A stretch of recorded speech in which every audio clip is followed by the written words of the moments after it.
오늘 말씀은 고린도전서 15장입니다.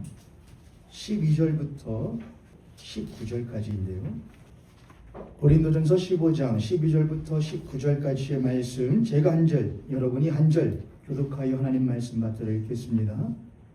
그리스도께서 죽은 자 가운데서 다시 살아나셨다 전파되었거늘 너희 중에서 어떤 사람들은 어찌하여 죽은 자 가운데서 부활이 없다 하느냐. 만일 죽은 자의 부활이 없으면 그리스도도 다시 살아나지 못하셨으리라. 그리스도께서 만일 다시 살아나지 못하셨으면 우리가 전파하는 것도 헛것이요 또 너희 믿음도 헛것이며 또 우리가 하나님의 거짓 증인으로 발견되니 우리가 하나님이 그리스도를 다시 살리셨다고 증언하였습니다.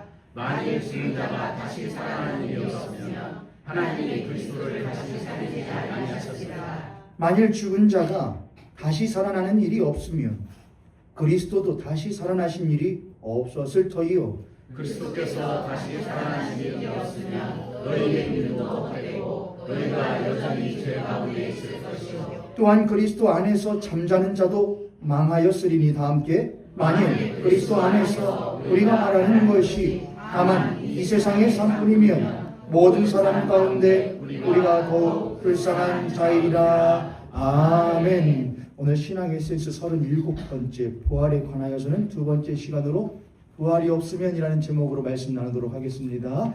저희 모친이신 원영남 사모님 댁에 가면 여기가 집인지 여기가 식물원인지 가끔 분간이 안 될 때가 있습니다.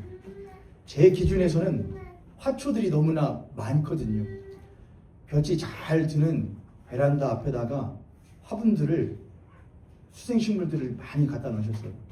갈 때마다 저는 방문할 때마다 어머니 너무 많아요. 좀 줄이세요. 나도 이쁘게 구석구석에 잘 배치해서 놓으세요. 그렇게 말을 합니다. 그러면 저희 어머니가 그렇게 말하는 아들 목사의 말을 귀담아 들으시느냐? 전혀 그렇진 않습니다. 한 귀로 듣고 한 귀로 흘리시면서 나가는 아들 등 뒤에다가 아직은 나이가 많지 않아서 물리셔. 나이가 들면은 이뻐 보여. 라는 말을 아들 목사도 귀담아 들을까요? 한 귀로 듣고 한 귀로 흘리면서. 하지만 한 귀로 듣긴 듣는데 반은 마음에 남습니다. 왜냐하면 그럴 때가 올 것이라는 것을 사실은 알기 때문에 그렇습니다. 저는 MBTI라는 검사에 해보니까 저는 성향이 I이고 N이고 T이고 P더라고요. INTP. 어떤 성향이 사면 물론 그렇다고 저는 그거를 믿지는 않습니다. 이런 말을 할 때마다 저희 아내는 웃습니다. INTP의 성향이 그렇대요. 안 믿는데요. 인정 안 하는데 내가 그런 사람이라고. 아직 전 인정 못 하겠습니다. 그런데 거기 성향이 보니까 이 사람은 굉장히 직관적이고 즉흥적이며 그런 사람, 또 감성적이기보다는 지성적인 것을 추구하는 사람이다. 맞습니다. 저는 그래서 기독교 신앙을 접할 때에도 감성적으로 하는 것에 대해서 보다도 지성적으로 하는 것을, 또 지성적으로 접근하려고 하는 성도님들에 대해서 저는 충분히 공감을 합니다. 그러나 저는 기독교 신앙이 단지 지성적으로만 있다는 것을 결코 인정하지 않습니다. 기독교 신앙은 또한 감성적이기도 합니다. 저는 매우 지성적인 사람이고 찔러도 잘 눈물 한 방울 피 한 방울 안 날 것처럼, 어떤 목사님이 그러시더라고요. 제가 어떤 목사님들 모임이 있어가지고 제가 이제 갔는데 문 열고 들어오는 저를 보고 어휴 원주 목사님 얼굴이 무기야. 들을 때 이상한 느낌이 들길래 이게 무슨 말일까? 좋은 건가? 무기야. 아주 그냥 아무도 못 건들게 생겼잖아. 카리스마가 있어가지고 그러길래 좋은 말인가? 험상궂다는 말인가? 근데 어떤 분들은 굉장히 귀엽게 생겼다. 그런 말인데 너무나 양극단을 달리는 건 아닌가? 이렇게 하는데 그렇게 생겼지만 사실은 되게 감성적입니다. 영화를 보면은 옆에 앉아있는 제 아내가 펑펑 눈물을 쏟고 있을 때 이를 앙 다물고 무엇하지 않았다는 걸 보여주려고 나는 울지 않았다. 그러나 사실은 이를 악물어야 참을 수 있습니다. 사실은 지성적인 것을 추구하긴 하지만 매우 감성적인 것도 있습니다. 안 그런 척하지만 굉장히 그런 척도 또 그럴 때도 많이 있습니다. 그렇기 때문에 저는 그런 건 없어. 이 세상에 내가 눈에 보이지 않는 것은 믿을 수 없어 라고 하는 것이 때로는 그렇지 않을까 라는 생각이 들다가도 제 눈에 보여지는 형형색색의 꽃들과 지금 막 지고 있는 벚꽃잎들을 볼 때마다 이 마음이 한없이 부드러워지고 뭉클해지는 것을 감출 수가 없습니다. 저건 그냥 하나의 식물들이, 하나의 물질들이 번식하기 위하여, 뭔가 하기 위하여 해야지 하나의 자연의 순환이고 섭리일 뿐이야 라는 것을 부정하진 않지만, 그 떨어지는 꽃잎들과 흩날리는 꽃잎 볼 때, 야, 하이만 나와봐, 비가 내려, 꽃비가 내려, 이쁘지? 라는 것을 감출 수 없는 이 마음의 이것을 발견할 때마다 이상하다, 희한하다, 왜 그럴까? 우리들은 언젠가는 썩어 없어질 것이 분명한 육체를 가지고 우리들이 10살 때 다르고 20대 다르고 30대, 40대, 50대, 60대, 70대 달라져 가는 것을 늘 보면서 우리도 언젠가는 누군가의 장례식장에 가서 조문을 하던 내가 누군가의 조문을 받는 사람의 위치에 있게 되겠지라는 것을 뻔히 알면도 불구하고, 그거 언젠가는 흙으로 다 갈 거야, 언젠가 없어지는 거야, 뻔히 알면도 불구하고 누군가를 위하여 애통하는 것, 그 죽음 앞에 섰을 때의 내 속 깊은 곳에서 뭔가의 아쉬움과 무엇인가의 두려움이 나를 엄습하는 것을 우리는 부정할 수만은 없습니다. 그럴 때마다 우리는 생각합니다. 아, 사람에게는 보이는 부분만 있는 것은 결코 아닌가 보다. 사람에게는 그냥 이 썩어 없어질 몸만 있는 것은 꼭 아닌가 보다. 우리 눈에 보이지는 않지만, 내가 딱히 과학적으로 증명할 수는 없지만, 증거를 대라면 다 될 수는 없지만, 부정할 수 없는 무엇인가가 우리에게 있는 것 같다는 것을 우리는 꽃을 볼 때, 흐르는 눈물을 닦아낼 때, 내 깊은 곳에서 무엇인가 두려움이 엄습할 때마다 우리는 인정하고 경험하고 살아가고 있는데, 여러분들은 어떠하신지 모르겠습니다. 고린도라고 하는 교회 가운데에, 그것은 교회였습니다. 교회였는데 그 교회 가운데에 있는 신자들 가운데에 몇몇으로 파가 갈라졌는데, 한 의견에 대해서 그들의 견해가 달랐기 때문에 파가 갈라졌습니다. 무엇에 대한 것이었냐면 부활에 관한 것이었습니다. 어디 안에서라고 여러분? 교회 안에요. 교회 안에. 교회는 누구를 믿는 곳인데? 예수 그리스도를 믿는 곳인데, 예수 그리스도를 믿는다는 교회 안에서 하나의 의견 차이를 두고 파가 갈라졌다는 겁니다. 그 중심 주제가 뭐였냐면 부활에 관한 것이었습니다. 어떤 사람들은 부활이 있다 했습니다. 부활이 있다. 어떤 사람은 부활이 없다. 그 당시 2000여 년 전에 교회에는 여러 사람들이 있었는데, 크게 나누자고 한다면 유대인과 유대인 아닌 사람, 성경 그걸 헬라인들이라고 합니다. 로마, 그리스 사람들, 그리고 이스라엘 사람들, 그들은 유대교의 유대인들이니까요. 유대인과 헬라인으로 나눴습니다. 유대인들 가운데도 크게 두 파가 있었는데, 물론 여기 4개 정도의 크게 파가 있었지만 성경에는 2개가 제일 크게 나옵니다. 그 중에 하나가 바리새라고 하는 파고, 그 중에 또 하나가 사두개라고 하는 파입니다. 사두개라고 하는 파는 사두개인인데, 그들은 부활 그런 걸 아예 못하느냐?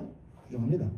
그러나 바리새인들은 뭘 인정했냐면은 부활이라는 것을 인정했습니다. 다만 우리의 부활이라는 것은 언제 때냐?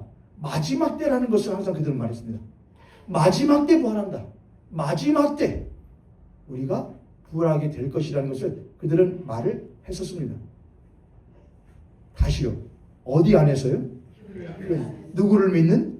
예수 그리스도를 믿는 교회에서.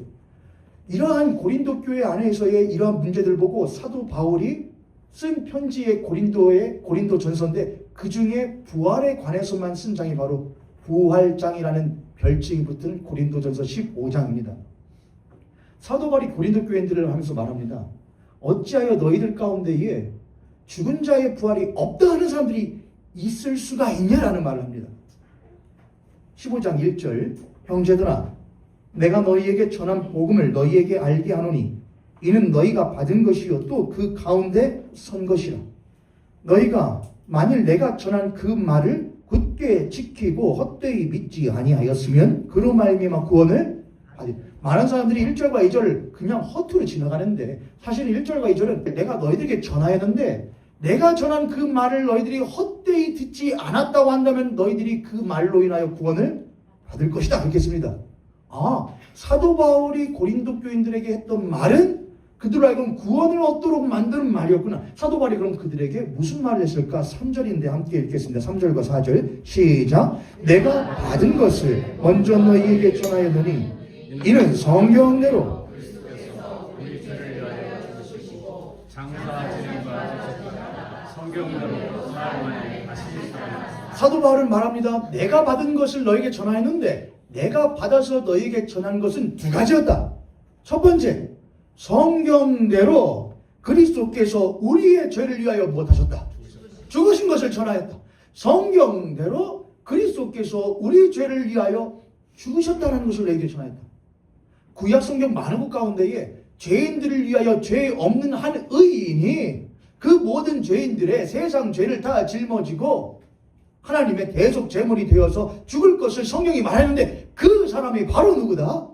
너희들이 십자가에 못 박아 죽였던 그 예수 그리스도시다. 내가 그걸 너희들에게 전하였다. 두 번째 4절에 그 자가 장사 지낸 바 되셨다가 성경대로 사흘 만에 무엇하실 것이다? 다시 살아나실 것을 내가 너희에게 전하였다. 사도 바울이 말하는 것은 그러니까 두 가지, 예수 그리스도의 십자가와 예수 그리스도의 부활, 이 두 가지를 전했는데 이 두 가지를 너희들이 헛되이 듣지 않고 믿지 아니하다면 너희들에게 무엇이 있을 것이다? 구원이 있을 것이다. 그러니까 우리 그리스도인들이 여러분 우리가 무엇 받기 위하여 이 자리냐? 구원받기 위해서입니다. 구원받기 위해서는 반드시 두 가지를 믿어야 되는데 한 가지는 예수 그리스도께서 우리의 죄를 위하여 십자가에 무엇하셨다는 것과 죽으셨다는 것과 또한 예수 그리스도가 우리를 위하여 무엇하셨다는 것, 죽은 지 장사 지낸 지 사흘 만에 부활하셨다는 것을 무엇해야 믿어야지 구원이 있다는 겁니다. 그럼 이 자리에 똑같이 고린도 교회와 같이 우리도 교회인데 이 자리에 앉아있는 여러분 가운데도 어쩌면 많은 견해의 차이가 있으실 수 있겠습니다. 어떤 분들은 나는 그런 건 없다고 믿어. 그런 게 어딨어? 있으면 증거를 가져와봐. 제가 아까 말씀드렸지 않습니까? 저는 성향상 그런 사람이라고요. 증거가 있어야 된다고요. 납득되지 않으면 안 된다고요. 논리적으로 이해가 안 되면 안 된다고요. 그렇지만 논리적으로 이해가 안 되고 증거가 없는데도 뭔가 내 마음을 울리는 무엇인가 있단 말입니다. 사람이 이 조그마한 머리로 뇌로 논리로 할 수 없는, 담아낼 수 없는 그보다 큰 진리라는 게 있단 말입니다. 그걸 어떻게 이해하냐 말입니다. 이해되지 않는 것, 용납되지 않는 것은 그저 무엇하는 수밖에 없냐. 그래서 성경은 이해하라 하지 않습니다. 믿으라 합니다. 이건 너희들이 이해할 수 없는 참으로 하나님의 신비롭고 신묘막직한 것이니 무엇하라? 믿으라. 이해할 수 없는 것이다. 믿으라. 어느 정도는 이해시켜줄 수 있겠지만 진짜 진리는 무엇하는 수밖에 없는 것이냐? 믿는 수밖에. 그러나 저는 분명하게 또한 양해하고 이해합니다. 이 자리 가운데는 나도 믿고 싶지요. 그러나 무엇 되어지지 않는 것을, 믿어지지 않는 것을 어떻게 합니까?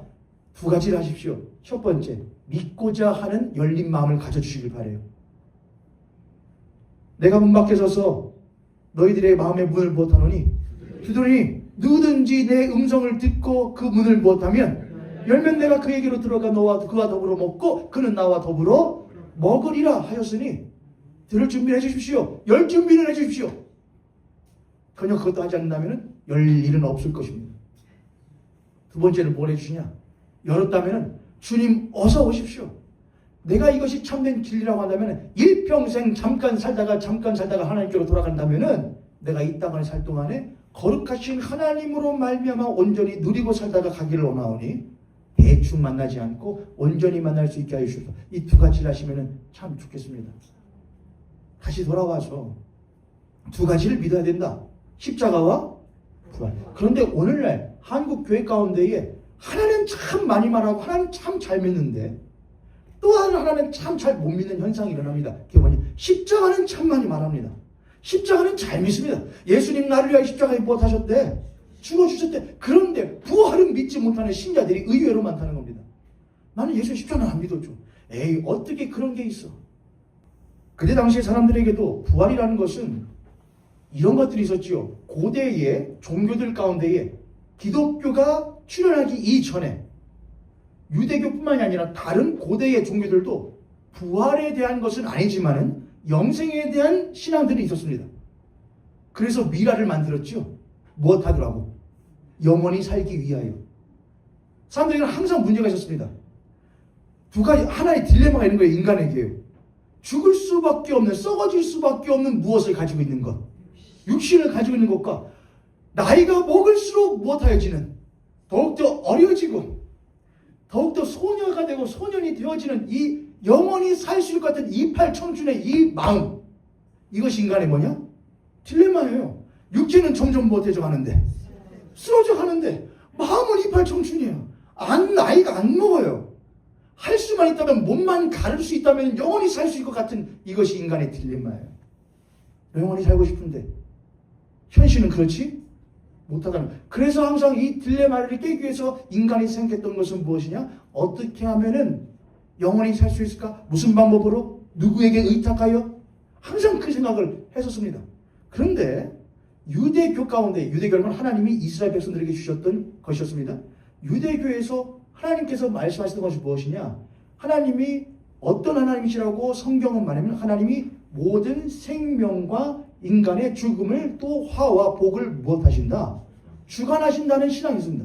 하나님이 생명의 근원이 되어주심으로 말미암아 하나님이 모든 세상을 7일 동안 모든 비어져 있는 혼돈과 공허와 흑암 가운데 이상을 모든 생명으로 채워주셨다. 그리고 또한 그 모든 것을 무엇하신다? 다스리신다. 라는 것이 유대교인들에게는 항상 있습니다. 하나님이 모든 것에게 생명을 부여하시며 모든 생명을 주장하신다. 그런데 생명의 근원 되시는 하나님으로부터 인간이 무엇하였을 때에, 인간이 단절되어졌을 때, 스스로 하나님께 나아가는 그 다리를 끊어버렸을 때에 인간은 영원한 무엇 가운데 있게 될 수밖에 없다. 죽음과 사망 가운데 있을 수밖에 없게 되었다는 신앙이 있습니다. 인간이 그 끊어진 다리를 끊기는 끊었는데 스스로 그 다리를 다시 못할 수는 없어서, 만들 수 없고 놓을 수가 없어서, 그 간격이 너무나 길고 깊어서 놓을 수가 없어서 하나님만이 그 길을 내실 수가 있는데, 그 유일한 방법이 바로 그 의로운 한 사람이 모든 사람의 그 죄를 짊어지고 직접 십자가에 못하고 죽고 직접 부활하는 그 유일한 방법 말고는 인간이 그 다리를 스스로 놓을 수가 없다는 것이 신앙이었습니다. 그래서 구약신앙은 늘 그걸 말했습니다. 그런데 사람들은 몰랐죠. 그 사람이 그런 모습으로 올 줄은, 그 사람이 그런 모습으로 못할 줄은, 죽을 줄은 몰랐던 겁니다. 그들은 늘 생각했던 것이, 우리가 잃어버린 것은 국력이고 우리가 잃어버린 것은 국권이니, 우리가 잃어버린 국권과 국력을 회복할 수 있을 만한 위대한 지도자가 와서 우리의 잃어버린 국력과 국권을 회복시켜 주리라고 생각했는데, 하나님이 예비하시고 준비하신 것은 그보다 훨씬 더 중요한 힘과 권리였단 말입니다. 그게 무엇이냐? 하나님의 자녀가 되는 것이고 하나님의 나라가 되는 것, 하나님이 그 안에 무엇하게 되시는 것, 거하심으로 말미암아 하나님으로 말미암아 살아가는 능력을 주시는 것이 하나님이 그들에게 진짜로 주고 싶으셨다는 거예요. 할렐루야. 아멘. 예수 그리스도의 그 십자가와 부활을 믿어야지만이 무엇이 있다는 것? 구원이 있다는 거예요. 거기겠거든요. 유대인들은 참 용하긴 용하죠, 여러분. 가다가 다시 찾아오긴 하잖아요, 제가 그래도. 유대인들은 항상 한 의로운 사람이 그 모든 것을 대신 담당하고 죽을 것이라고 생각을 했는데, 그 분이 그들이 원하는 방식으로 하지 않을 것이라는 생각은 전혀 하지 못했던 겁니다. 그러나 하나님은 그들에게 주시고자 하시는 것이 단 한 나라에 대한 권리와 한 나라의 권력을 말하는 거 절대로 아니었단 말이에요. 곁길로 빠지면 절대로 안 되는데, 곁길로 잠깐 또 빠져다 잘 돌아올게요. 제가 말씀해 주세요, 여러분. 권리와 권력. 이스라엘이 전쟁을 일으켜요. 여러분, 이스라엘 편이에요? 교회 가운데 이스라엘 편드는 분들이 있는데 정신을 못 해야 된다. 똑바로 차려야 된다. 이스라엘이 하나님 나라예요? 하나님의 나라는 유대교에서 그리스도교로 넘어오는 교각은 예수 그리스도예요. 이스라엘이라는 한 나라의 권력이, 국권이 하나님 나라라고 상정했던 것이 예수 그리스도로 말미암아 온 유대와 사마리아 땅 끝까지 이르러 예수 그리스도의 복음을 듣고 믿고 영접하는 자 그 모두가 하나님의 나라다라고 배우는 것이 그리스도교예요. 근데 여전히 어디로 가려고 그러냐? 저기 가면 돼. 그 하면. 이거는 큰 착각입니다. 저는 이거 큰일 날 분들이 개신교 안에 많다. 전혀 그렇지는 않습니다. 자, 다시 돌아오죠. 유대교인들은 항상 그렇게 생각했습니다. 그런데 그 예수 그리스도가 십자가에 아주 처참하게 죽어지는 모습을 보고서는 그들은 모두 뭐라고 생각하냐? 모든 것이 우리들의 꿈과 소망이 못해줬구나. 끝났구나라고 생각했습니다. 그런데 하나님이 그를 못하셨느냐? 다시 살리셨죠. 빌립보서 잠깐 갔다 오겠습니다. 고린도전서 끼워놓으시고 갈라디아서, 에베소서, 빌립보서 2장입니다. 빌립보서 2장 8절부터 9절에 이렇게 쓰여 있습니다. 사람의 모양으로 나타나사 자기를 낮추시고 죽기까지 복종하셨으니 곧 십자가에 죽으심이라. 이러므로 하나님이 그를 지극히 높여 모든 이름 위에 뛰어난 이름을 주사. 누가요? 하나님이. 유대인들은 항상 생각한 게 있었어요. 한 의로운 사람이 모든 사람의 죄를 짊어지고 죽을 것인데 그 의인을 하나님께서 그가 의롭다는 것을 증명하시기 위하여 그가 비록 불의한 자들에 의하여서 죽임을 당할지라도 하나님이 그를 살리심으로 말미암아 그가 의롭다는 것을 직접 못하여 주실 것이다. 증명하여 주실 것이다 라는 신앙이 유대인들에게 있어요. 구약시경에 시편 같은 데 굉장히 많이 나와요. 하나님이 죄 없는 한 사람이 죄인들을 위하여 대신 죽으시는데 그 사람이 실제로는 죄가 없으시다는 것을 하나님이 그를 못하심으로 살리심으로 증명하여 주실 것이라는 것을 유대인들은 항상 가지고 있단 말이에요. 그런데 그 예수의 십자가에 죽을 때에 유대인들은 그들이 왜 죽어야 한다고, 예수가 왜 십자가에 죽어야 한다고 말했죠? 유대인들이 왜 예수 십자가에 죽어야 된다고 그랬어요? 빌라도가 왜 이 사람을 죽여야 되냐? 라고 말했을 때에 이스라엘 사람들과 또한 유대 종교 지도자들이 뭐라고 말했습니까? 그 죄명을? 그가 신성을 못하였다. 모독하였다. 그가 자기 자신을 누구라고 그랬다? 하나님의 아들이라고 그랬다. 말도 안 된다. 어디 그럴 수가 있느냐? 그랬는데 그 십자가에 죽으신 예수 그리스도가 죽은 지 사흘 만에 뭐 하셨다는 거예요? 지금 제가 여러분에게 부활에 대한 변증과 부활에 대하여서 여러분께 논쟁을 하려는 것은 제가 사실 하고 싶거든요. 몇 번 부활절 때 했었고요. 근데 그거 제가 주보의 지면을 활용해서 할게요. 설교 때 할 필요는 없을 것 같아요. 부활에 대한 논증은 나중에 지면을 통해서 할게요. 주보에다가. 지금 여러분과 하고 싶은 것은 어떻게 이 그리스도인들이 부활이라는 것이 그들에게 삶의 신앙의 능력으로 여겨질 수 있었냐 이거예요. 다시 돌아와서 유대인들은 그렇게 생각하고 있었는데 자기가 분명히 자기들이 못 박아 죽여야 된다고 말했던 그 예수 그리스도가 어디에 묻혀진 것까지 봤는데 돌 무덤에 아리마대 사람, 아리마대라고 하는 지역에 사는 한 요셉이라는 사람이 사내들인의 공회원이었단 말이에요. 국회의원 중에 한 명이었단 말이에요. 근데 그 사람은 저 예수가 실제로는 무엇이 없다는 것을, 죄가 없다는 것을 논리적으로 법적으로 알아요. 그런 죄가 없다는 것을, 그는 모함을 받아 죽는다는 것을 알기에 자신이 그 사람을 자기가 죽어서 들어갈 무덤에다가 못하느냐? 안 찹니다. 그거 숨길 수 있어요, 없어요? 그 국회의원을 어떻게 숨겨요? 아리마대 사람 요셉이 직접 무엇하느냐? 빌라도에게 그 사람을 시신을 내가 무엇해도 되겠습니까? 거두도 되겠습니까? 누가 허락해줘야? 빌라도가 허락해줄 때 누가 듣고 있으면서 유대 종교 지도자들이 뭐라고 생각했거든요. 유대 종교자들은 예수님이 분명히 예루살렘에서 쭉 돌아다니면서 나는 죽은지 못할 거다. 사흘 만에 부활할 것이라는 말을 공공연히 했기 때문에 유대 종교지도자들은 예수의 제자들이 예수의 시신을 못할 수도 있다. 숨겨둘 수도 있다는 생각을 했기 때문에 아리마대 사람 요셉이 시체를 못하려 했을 때에 달라고 했을 때에 차라리 아리마대 사람 요셉이 가져가면 차라리 못하지. 낫지. 왜요? 아리마대 사람은 사인이 아니고 뭐이기 때문이냐? 공인이기 때문에 그래요. 공인의 무덤에 공적으로 달라고 해서 공적으로 넣었으니, 그리고 빌라도가 오케이. 그리고 뭐 하느냐? 그리고 뭐 어때야 됩니다. 제자들이 훔쳐갔다는 말을 훔쳐갈 수도 있으니까 그 시신을 훔쳐가지 못하도록 막아야 된다 해서 빌라도가 공적으로 임봉을 하고 그 앞에 군사 2명이 못하도록 지키도록 만들어뒀습니다. 유대인은 더 이상 못할 것이 없냐? 의심할 바가 없어요. 그럼 분명히 못했다. 신성 모독하며 스스로가 하나님의 아들이라고 자기가 하나님이라고 말했던 그 자는 못했다? 죽었다.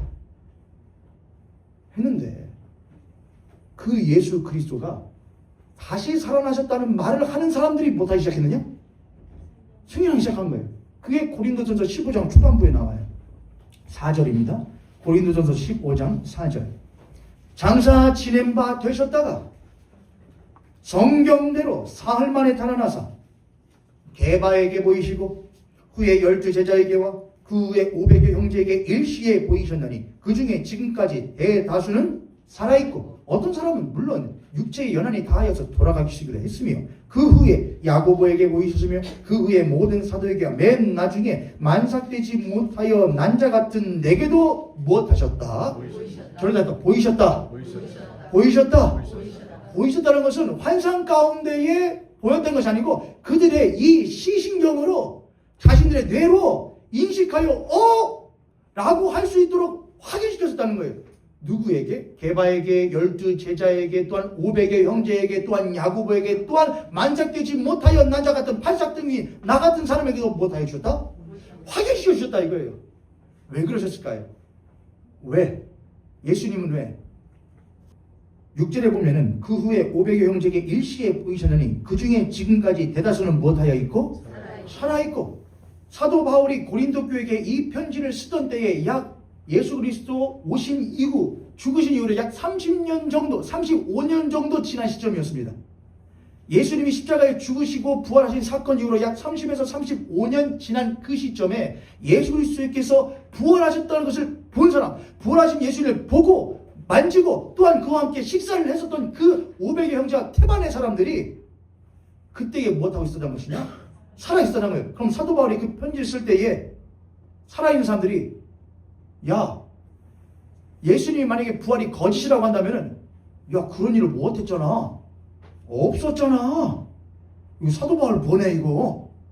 거짓말쟁이네, 사기꾼이네 라고 할 수 있는 가능성이 못함에도 많음에도 불구하고 사도 바울은 자신이 있었다 이거예요. 심지어 쓸 뿐만 아니라 난 이것을 위하여 사도 바울이 나중에 어떻게 죽습니까 여러분? 단두대에서 죽거든요. 여기 보이는 12제자, 예수 그리스도를 보았다고 하는 그 12제자, 많은 사람들이 야, 그런 일이 어디 있어? 나도 그때 거기 있었다. 나도 그때 예루살렘 성 안에 있었다. 예수 십자가에 죽을 때 그거 봤다. 부활하는 그 장소, 그거 예루살렘 성이 얼마나 크다고. 나 거기에 있었다. 어디 그런 일이 있냐? 라고 할 수 있는 가능성이 너무함에도 불구하고 그 12제자들은 말했다 이거예요. 예수 십자가에 죽으신 걸 나도 봤는데 그 부활한 예수를 또한 나는 못했다? 봤다 이겁니다. 그분이 나를 찾아오셨다 이겁니다. 그 말을 하는데 무엇까지 걸어버리느냐? 목숨까지 걸었다 이거. 12제자 가운데에 가룟 유다는 스스로 가고 마띠아를 포함한 12제자 가운데에 사도 요한 제환 11명의 제자들은 다 무엇하느냐? 자기 목숨을 걸었습니다. 무엇이에요? 예수가 나를 위하여 십자가에 죽으셨을 뿐만 아니라 예수 그리스도는 나를 위하여 또한 부활하셨다는 그 신앙에 무엇을 걸어버렸냐? 목숨을 걸었다 이거예요. 그게 그럴 만한 가치 아니에요. 거짓이라고 안 한다면은. 그들은 목숨을 걸었고 가족을 버렸고 그 모든 것을 바칠 만큼 그 예수 그리스도의 십자가와 부활이 분명하다는 것을 그들은 못했느냐? 확신했다 이거예요. 확신했다 이거예요. 특히 유대인들에게 있어서 예수 그리스도의 십자가의 부활이라는 것은 너무나 큰 의미였습니다. 무엇이었냐면은 그들이 그들없이 구약을 통해서 믿고 있었던 의로운 이가 죄인들을 위하여 십자가에 죄인들을 위하여 애매히 고난을 받을 것인데 그를 하나님께서 무엇 하실 것이다? 살리실 것이다. 부활하게 하실 것이다. 그가 하나님의 아들이시고 또한 하나님이 보내신 사람이라는 것을 그들은 끊임없이 들었거든요. 만약 살린다면은 그건 누가 하시는 것이다? 하나님. 만약 살아났다고 한다면은 그런 모든 사람들이 죄와 사망의 권세 가운데 살아갈 수밖에 없는 것인데 그가 만약 살아났다고 한다면 그야말로 그는 죄와 사망의 권세를 못한 사람인 것이다. 죄와 사망의 권세를 이길 수 있는 것은 인간은 할 수 없다 이거예요. 오직 누구만이 하는 것이다. 하나님만이 하실 수 있어요. 그러므로 그 부활을 경험한 그 사람은 하나님의 아들일 뿐만이 아니라 그는 곧 누구이다? 하나님. 그런 유대인들에게 12 제자들은 모두 다 무슨 사람들이잖아요. 유대인들이란 말이에요. 오직 하나님만, 오직 하나님 외에 다른 신은 없다 이거예요. 그런데 그 12 제자, 유대인이었던 그 12 제자가 그 예수, 갈릴리에서 나사렛에서 태어나서 베들레헴에 태어나서 나사렛에서 어린 시절을 보내고 갈릴리 그 어촌 촌구석에서 전전긍긍에 살아가다가 30세가 되어서 놀라운 일들을 하고 3년 만에 십자가에서 죽은 그 자가 누구라고? 나의 하나님이라고. 모든 창천하지를 창조하실 뿐만 아니라 다스리시는 그 하나님이라고 말하는 것에 목숨을 걸었다 이거예요. 그 12명의 사람들이요. 이것이 우리들에게는 어쩌면은 지금의 이 2026년을 살아가고 있는 현대의 그리스도인들은 팍 와닿지 않는 것이 될 수도 있겠습니다. 그들에게 유대교라는 것은 모든 삶이에요. 생존이에요. 그들에게는 오직 무엇밖에 없느냐? 하나님이라고 해요. 하나님. 야훼 신앙이에요. 그게. 오직 하나님만이 나의 하나님이시다. 오직 하나님께만 무릎 꿇는다. 오직 하나님께만 모든 내 목숨을 건다. 근데 그들이 그 목숨을 누구에 걸었느냐? 십자가에 죽으신 예수 그리스도에 걸었다 이거예요. 십자가에 죽은 것만으로는 걸 수 없다 이거예요. 그래서 십자가에 죽으신 예수 그리스도를 봤음에도 불구하고 그들은 모두 다 어디로 가버렸느냐? 자기의 예전의 생업의 자리로 도망갑니다.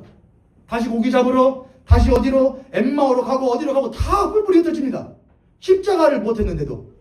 봤는데, 왜냐하면 십자가에 죽는 것은 그럴 수 있는 일이잖아요. 그렇잖아요 여러분. 십자가에 죽는 일은 그럴 수도 있잖아요. 발생할 수도 있잖아요. 어떤 사람이 내가 이 모든 당신의 죄를 내가 대신 짊어지면 이 한 몸 내가 나라를 위하여, 국가를 위하여, 민족을 위하여, 내 가족을 위하여 내가 대신 죽겠어. 희생할 수 있는 일들은 발생 가능성이 있잖아요. 죽어주는 것은. 그렇지만 대신 살아나는 것은 그런 가능성이 없잖아요. 대신 죽어주는 것은 나에게 감성적으로 와닿을 수 있잖아요. 고맙네. 감사하네. 감사하지. 나를 그렇게 사랑하시다니 감사하지. 그러나 나를 위해 대신 살아나시는 것은 감사한 수준을 아직히 넘어서는 거잖아요. 그럼 우리가 무엇 할 수밖에 없는 것이냐? 무릎 꿇을 수밖에 없는 상황인 거예요. 그가 나를 위하여 십자가에 죽어주신 것을 우리들이 감사하지, 놀랍지, 그를 위하여 살아야지, 이 정도만 한다면은 그가 나를 위하여 십자가를 이기시고 죄와 사망의 권세를 이기시고 무엇 하셨다는 것은 만약 부활하셨다고 한다면은 그건 감사할 정도로 끝나는 것이 아니다 이거예요. 그래서 예수 그리스도의 그 부활을 봤던 사람들은 감사 정도가 아니라 그것을 한참 지나는 것을 통하여서 뭘 하냐? 자신의 삶을, 자신의 생명을 모두 다 못하는 것까지 바치는 것이 아끼지 않았다는 거예요. 오늘날 우리들은 그리스도인들은 현대를 살아가는데 현대를 살아가는 그리스도인들에게서 늘 저울을 들고 다닌다. 그리스도인들이요. 그리스도인들은 저울을 들고 다녀요. 그리고 한쪽에는 무엇을 들고 한쪽에는 나를 둡니다. 나의 감정, 나의 상황, 나의 기분, 나의 생존, 나의 생계, 나의 생활. 그리고 한쪽에 무엇을 두느냐? 예수 그리스도를 둡니다. 근데 항상 저울이 어디로 축 쳐지느냐? 항상 이쪽이 쭉 쳐지죠. 그건 왜 그러냐? 예수의 십자가는 많이 말해요. 그가 나를 죄를 대속해 주시게 하여 못하시게 하여. 그럼 감사해요. 감사는 절대 생존을 못 이겨요 여러분. 감사는 생존을 못 이겨요. 왜냐? 나의 이 땅에서의 생활 가운데서도 그에 못지않은 뭐가 생기거든요. 감사할 거리가 생기잖아요. 하나님만이 나에게 감사함을 주시느냐? 그렇지는 않거든요. 세상도 나에게 감사할 거리를 주거든요. 예수 그리스도만이 나의 죄를 대속해 주셨다는 것에 대해서 감사하다. 놀랍다. 세상에 놀라운 거 세고 세거든요. 이건 절대로 이걸 못 이겨요. 그래서 현대의 그리스도들 가운데에 뭐가 현저히 떨어지느냐? 신앙의 야성과 이 저울을 뒤집어 엎고도 남을 만큼의 하나님을 향한 간절한 헌신이 사라져요. 그 십자가가 참된 빛을 발하기 위해서는 반드시 무엇이 있어야 되느냐? 부활이 있어야 돼요. 그래서 예수 그리스도의 제자들은 부활하신 예수 그리스도를 만나고 나서 우리가 지금 무슨 짓을 한 거지라는 생각을 했던 거예요. 성령의 충만함을 받은 사도 베드로가 닫혀져 있던 문을 팍 열고 나서 했던 말이 뭡니까? 예루살렘 사람들아, 이스라엘 사람들아, 들으라. 너희들이 지금 무슨 짓을 했는지 아느냐? 십자가에 너희들이 못 박아 죽였던 그 예수 그리스도가 너희들이 예수를 십자가에 죽이라고 말했고, 죽여도 되냐고 말했을 때 죽이라고, 그 죄는 내가 담당하고 내 자식들이 담당할 테니까 죽여버리라고 했던 그 예수가 사실은 누구인지 아냐? 부활하심으로 말미암아 하나님의 아들이라는 것이 증명됐는데 너희들 그거 어떻게 할 거냐 말했단 말입니다. 십자가에 죽인 예수가 하나님이신데 너희들 어떻게 할 거냐? 우리는 십자가의 그 감사함이, 우리가 왜 십자가에 감사하냐? 그가 누구이냐면은 부활하심으로 말미암아 자신이 하나님이시고 하나님의 아들이시라는 것을 직접 증명하신 분이신데, 그가 우리 같은 자들을 위하여 십자가에 죽으시니 그 감사함이 얼마나 못한 것이냐? 그 저를 절대로 못할 수 없는, 땅에 닿게 받을 수 없을 만큼의 무게를 가진 놀라운 감사함이야 이겁니다. 그 예수 그리스도가 하나님이신데 그 하나님이신 예수 그리스도를 십자가에 달아 올릴 만큼 하나님이 너희들을 무엇하셨으니? 사랑하셨으니 너희들이 어찌 생계와 생활과 기분과 감정을 따질 수가 있느냐 없느냐? 없지 않겠느냐라는 말 하는 것입니다. 할렐루야. 그게 기독교 신앙입니다. 그게 부활입니다. 고린도 교회는 그 부활에 대한 신앙이 현저히 떨어져 버렸던 겁니다. 답답했던 사도 바울이 15장 1절부터 11절까지는 논리적인 말을 하죠. 그래서 개바에게도 보이셨고 열두 형제도 보이시고 사도에게 보이시고 했지 않느냐 라는 말을 하다가 12절부터는 격정적으로 됩니다. 문체가요. 그래서 뭘 하느냐? 조금 말이 거칠어지지요. 12절 함께 읽어볼까요? 12절. 그리스도께서 죽은 자 가운데서 다시 살아나셨다 전파되었거늘 너희 중에서 어떤 사람들은 어찌하여 죽은 자 가운데서 부활이 없다느냐? 13절. 만일 죽은 자의 부활이 없으면 그리스도 다시 살아나지 못하시다. 14절. 그리스도께서 만일 다시 살아나지 못하셨으면 우리가 전파하는 것도 헛것이요.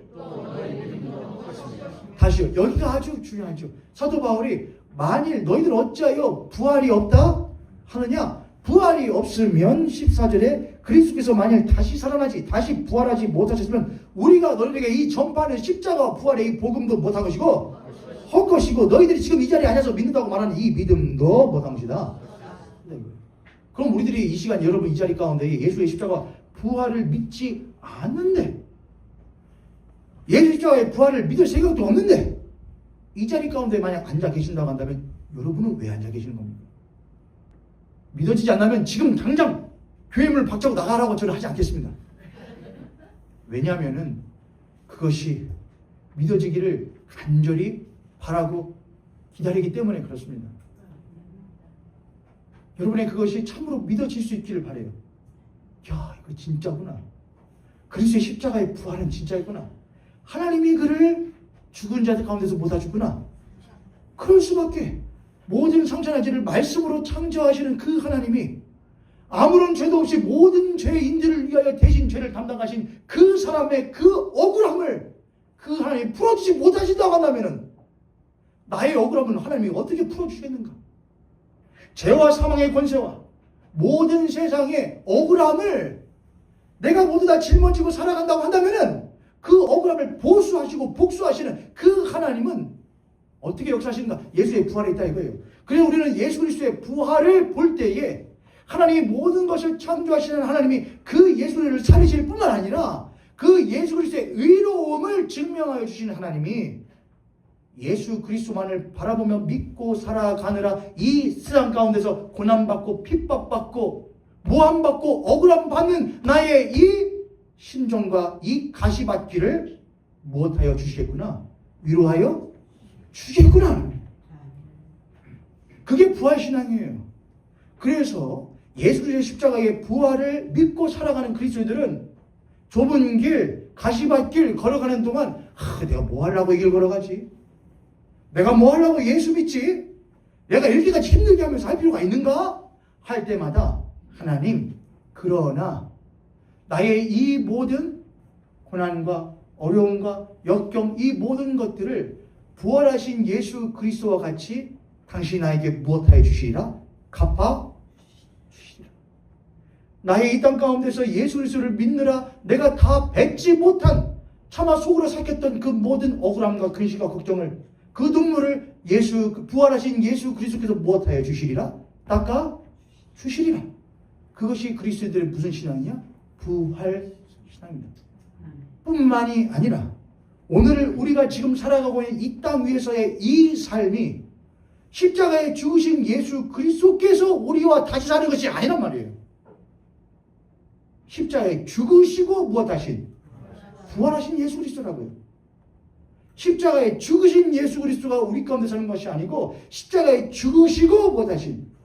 부활하신 예수 그리스도가 누구 가운데에? 우리 가운데에 살아가는 것이다. 언제요? 지금. 그러므로 우리는 나중에 부활할 것을 소망하는 사람이기 이전에 날마다의 삶 가운데에 피어나는 벚꽃을 보고, 초록색, 녹색 연잎을 보고, 옆에는 성도들의 비록 육체는 무엇하여지지만, 우리의 육체는 비록 후패하여지지만 그들의 속사람은 날로 무엇하여지는 것을 보고, 새로워지는 것을 보고, 하나님이, 부활의 하나님이 이 사람 가운데도 무엇하여 가시는구나, 역사하시고 그를 소생하시는구나. 비록 우리가 이 땅 가운데에 잠시 동안의 이 육체의 장막을 입고 살면서 넌 죽어, 반드시 죽어, 언젠가는 죽어, 아무리 육체가 우리에게 말한다고 할지라도 우리의 속사람이 늘 하나님 가운데 살아가는 것을 확인하면서 안 죽어. 나는 죽지 않아. 우리 주 예수 그리스도가 부활하신 것 같이 나도 예수 그리스도와 함께 무엇하였고? 부활하였고. 여러분, 그래서 부활해서 오래 할 거예요, 여러분. 예수님께서 너희들은 내가 예수 그리스도께서 십자가에 죽으실 우리가 믿을 때에 우리가 그 십자가에 죽게 될 것이라고 그래요? 안 한다고 십자가 기독 예수님 할 때 많이 했잖아요. 우리가 예수의 십자가와 함께 우리도 그 예수와 함께 죽었고, 죽을 것이다?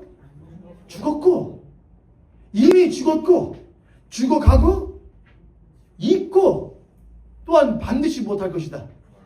죽을 것이다가 그리스도의 신앙이라니까요. 부활도 똑같아요. 예수의 십자가의 부활같이 우리는 이미 무엇했고? 살았고, 예수를 믿을 때에 죄와 사망의 권세로부터 우리가 거듭나 우리는 다시 살았고, 지금도 그 부활의 예수 그리스도와 함께 살아가고 있고, 반드시 우리의 썩을 육체도 그 예수 그리스도와 함께 다시 살아날 것을 우리는 무엇한다? 그러니 부활이 어찌 먼 미래의 이야기겠습니까?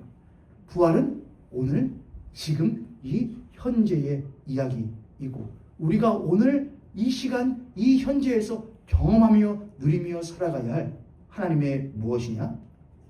능력입니다. 하나님의 능력입니다. 우리 옆에 선생님, 앞에 선생님 모시고 한번 우리 고면하고 고백하겠습니다. 예수 그리스도의 십자가와 부활은